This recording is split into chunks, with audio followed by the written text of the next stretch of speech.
അരിപ്പൊടി, ജീരകം, മഞ്ഞൾ കൊട്ട, മല്ലി മുഖത്തൊക്കെ തേച്ച്. എങ്ങോട്ടാണെന്നല്ലേ? എങ്ങോട്ടും അല്ല, സ്ഥലം വരെ പോകണം. വീട്ടിൽ ഇടിയപ്പത്തിന് വെച്ചിരുന്നേ. അതിൻ്റെ ഇടയ്ക്ക് ഒരാൾ അരിപ്പൊടിയും തേച്ച് അങ്ങോട്ടും ഇങ്ങോട്ടും ഒക്കെ ഓടുന്നുണ്ട്. നിങ്ങൾ കാണുന്നുണ്ടോ? അപ്പം അതൊക്കെ തേച്ചൊരു 10-20 മിനിറ്റ് എല്ലാം ഇരുന്നതിന് ശേഷം കുളിച്ച് റെഡിയായി. വലിയ കുഴപ്പമൊന്നുമില്ല, അതൊക്കെ പോലെ തന്നെ ഇരിപ്പുണ്ട്. പിന്നെ മനസ്സിൻ്റെ ഒരു സംതൃപ്തിക്ക് വേണ്ടിയിട്ട് തേച്ചൂന്നേ ഉള്ളു. അങ്ങനെ ഒരുങ്ങി റെഡിയായി. ഞങ്ങൾ അമ്പലത്തിൽ പോവാണേ. അപ്പോൾ നിങ്ങൾ അമ്പലത്തിൽ പോകുന്നതിന് മുമ്പ് ചന്ദനം തൊട്ടേന്ന് ഓർക്കരുത്. ഇത് ഗുരുവായൂരിലെ പ്രസാദം കൊണ്ടാണ് തൊട്ടത്. മീനോട്ട് റെഡിയാകുന്നതേ ഉള്ളൂ. ഞാൻ റെഡിയായി.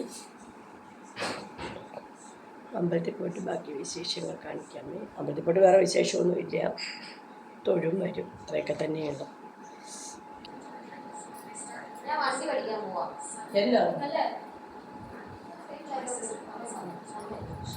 എന്നാ നല്ല കാര്യമല്ലേ പഠിക്കും. ഇതെല്ലാം കഴിയുമ്പോഴത്തേക്ക് ഒരുങ്ങിയെല്ലാം കഴിയുമ്പോൾ ക്യാമറയുടെ മുമ്പിൽ നിന്ന് കുറേ ഫോട്ടോഷൂട്ടൊക്കെ നടത്തിയായിരുന്നു ഞാൻ. അതിൻ്റെ പ്രകടനമാണ് ഈ കാണുന്നത് നിങ്ങൾ. മീനുവിനെ വിളിച്ചാൽ മീന് വരത്തില്ല.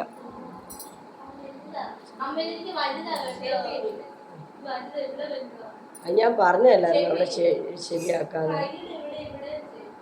അവിടെ കുറച്ച് മേപ്പോട്ട് അടിക്കണമായിരുന്നു, അതടിക്കാം. മീനിൻ്റെ ഉടുപ്പ് ശകലം വലുതായിരുന്നു. ഞാൻ ഒന്ന് തയ്ച്ചായിരുന്നു, എന്നിട്ട് ഒരു ശക്കലം വലുതായി. അതിനെക്കുറിച്ച് അവൾ പറഞ്ഞുകൊണ്ടിരിക്കുക. അവിടെ വീഡിയോയ്ക്ക് വിളിച്ചിട്ടവൾ വരുന്നില്ല. കിട്ടിയ സമയം കൊണ്ട് ഞാൻ കുറേ പ്രകടനമൊക്കെ നടത്തിയായിരുന്നു. അങ്ങനെ ഞങ്ങളെല്ലാം കഴിഞ്ഞ് ഞങ്ങൾ അമ്പലത്തിലെത്തി. ഞങ്ങൾ ആദ്യം കൃഷ്ണനടയിലാണ് പോയത്. അപ്പോഴത്തേക്ക് അവിടെ നല്ല വെട്ടമുള്ളതുകൊണ്ട് അവിടെ സപ്താഹം നടന്നുകൊണ്ടിരിക്കുക കേട്ടോ. അപ്പോൾ ഞങ്ങൾ പിന്നെ തിരിച്ച് വരുമ്പോൾ ഒന്നും കൂടെ കയറാമെന്ന് ഓർത്തു. കാരണം അപ്പോഴല്ലേ നല്ല വെട്ടമൊക്കെ എടുക്കാൻ പറ്റത്തുള്ളൂ ഓർത്ത് ഞങ്ങൾ അവിടെയെല്ലാം കുറേ നേരം തൊഴു. അകമൊന്നും ഒരുപാട് ഫോട്ടോയൊന്നും എടുക്കാൻ പറ്റത്തില്ല. പിന്നെ ഞങ്ങൾ അടുത്ത അമ്പലത്തിൽ വന്നു. ഇത് ഞങ്ങളുടെ ദേവീക്ഷേത്രം കേട്ടോ, കുളങ്ങര അമ്പലമേ.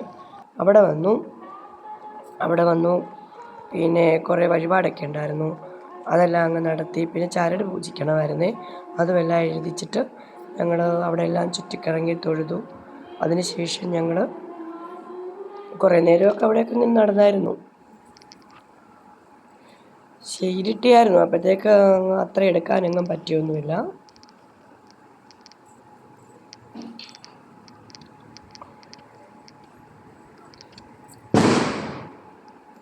ഇടയ്ക്കിടയ്ക്ക് ഓരോ പടക്കം പൊട്ടുമ്പോൾ ഞെട്ടുന്നുണ്ട്. ഞങ്ങൾ അവിടെ നിന്നും കുറച്ച് തിരിച്ചു. അപ്പോൾ കുറച്ച് ഇരുട്ടിയായിരുന്നേ. ഇരുട്ടി കഴിഞ്ഞപ്പോഴത്തേക്ക് ഞങ്ങൾ സപ്താഹം നടക്കുന്ന അമ്പലത്തിൽ വന്നു. അവിടുത്തെ ലൈറ്റ് സെറ്റൊക്കെ ഞങ്ങൾ എടുത്തായിരുന്നു. അടിപൊളിയായിരുന്നു കേട്ടോ. അങ്ങനെ അമ്പലത്തിൽ എല്ലാം കയറി തൊഴുതു നല്ല ഭക്തിയോടെ തിരിച്ച് വീട്ടിൽ വന്നു. ഗൈസ്, ഇന്നത്തെ വിശേഷം ഇത്രയൊക്കെ തന്നെയാണ്. നിങ്ങൾക്ക് എല്ലാവർക്കും എൻ്റെ ചാനൽ ഇഷ്ടമാണെങ്കിൽ ഒന്ന് സബ്സ്ക്രൈബ് ചെയ്യണേ. എന്നാൽ ഓക്കെ, ടാറ്റാ, ഗുഡ് നൈറ്റ്.